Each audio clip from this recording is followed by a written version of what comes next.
From JBS Studios in Greater New York, this is the JBS News Update with Teisha Bader. I'm Teisha Bader with the JBS News Update for Tuesday, April the 8th, 2025. Israeli troops continue their operation in Gaza, locating weapons and eliminating terrorists, the IDF said. Yesterday, the IDF said it eliminated an artillery commander of terror group Hezbollah in Lebanon, responsible, it said, for many of the rocket attacks from Lebanon at communities in northern Israel throughout the war. More now from yesterday's meeting between Israeli Prime Minister Benjamin Netanyahu and U.S. President Donald Trump at the White House and their statements to the press on what was discussed at the sit-down, including Iran. Trump saying his administration was holding talks with Iran on its nuclear program, and Netanyahu responding. We're both united in the goal that Iran does not ever get nuclear weapons. If it could be done diplomatically in a full way, the way it was done in Libya, I think that would be a good thing. But whatever happens, we have to make sure that Iran does not have nuclear weapons. Trump also reiterated that efforts to release the hostages being held by terror group Hamas in Gaza were continuing. We want to get the hostages out.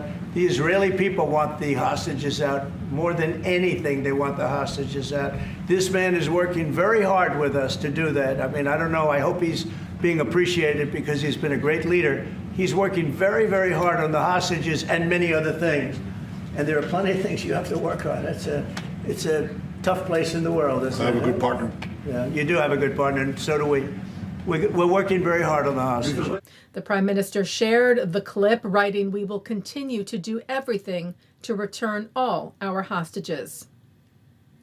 Israel's President Isaac Herzog awarded the Presidential Medal of Honor on Sunday to the Prime Minister of Albania, Edi Rama. Herzog noted that during the Holocaust, Albania refused to collaborate with the Nazis. Today, once again, Herzog said Albania was standing with the Jewish people.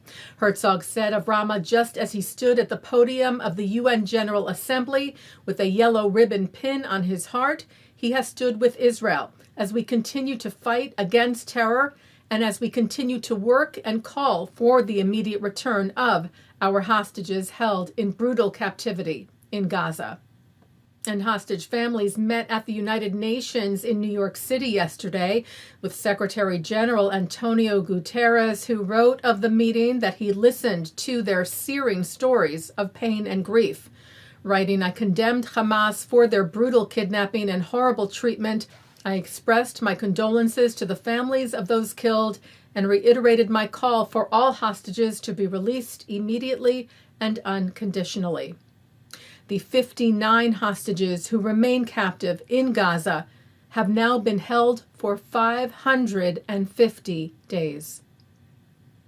B'nai B'rith Canada this week released its 2024 Audit of Antisemitic Incidents with truly disturbing findings on the current state of hate and discrimination against Jews in Canada.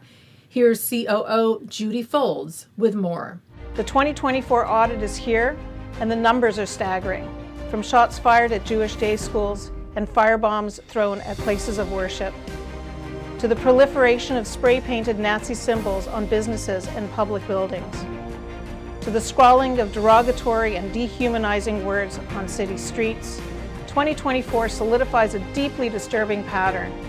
With a record-breaking high of 6,219 reported incidents, there remains a clear, sustained and significant rise in anti-Semitic incidents, a 7.4% increase in the last year and a 124% increase since 2022.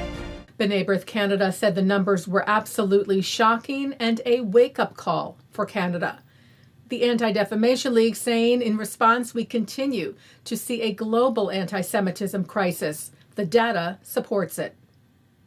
Taking a look now at our programming for tonight on JBS for Tuesday, April the 8th at 7 o'clock, Benjamin Chavis speaks with the leaders of ISGAP, Charles Asher Small and David Harris. At 8, Justin Pine speaks with Rabbi Judah Mischel, Executive Director of Camp HASC, the Hebrew Academy for Special Children, and the author of the new Haggadah, Baderech, Along the Path of Redemption, to discuss deep insights, practical relevance, and the core themes and opportunities of the Haggadah as we approach Passover. At 9, it's L'chaim, and then an encore of the news, and coming up next, the ILTV's Insider. And that's the JBS News Update for Tuesday, April the 8th, 2025. I'm Teisha Bader. Am Yisrael Chai.